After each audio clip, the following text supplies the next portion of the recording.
Laugh trip ang mga netizen, gayon din ang mga manunood ng award-winning singing competition na Everybody Sing, sa hirit ng host nitong si Unkabogable star Vice Ganda, matapos niyang i-dedicate ang kanta ng bandang Ben and Ben, sa social media personality na si Rendon Labrador. Ang Ben and Ben kasi ang guest performer ng show, na kinabibilangan ng lead vocalists nitong kambal na sina Miguel at Paulo Benjamin, at inawit nila ang kanta nilang Araw-Araw. Sa episode noong weekend, pinalitan ng dalawa ang isa sa mga salita sa lyrics ng kanyang sikat na awitin.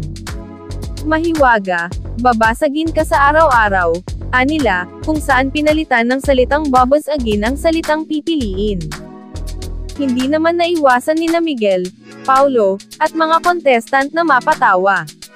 Matatanda ang si Rendon Labrador ang bumanat kina Vice Ganda at Ayon Perez dahil sa icing incident, sa noontime program na It's Showtime.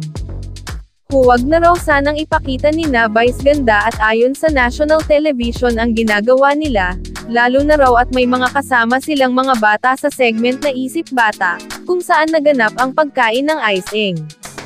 Tinuruan pa nito ang komedyante kung paano mag-sorry. Nagsanga-sanga na ito hanggang sa mapatawan na nga ito ng suspensyon ng Movie and Television Review and Classification Board o MTRCB.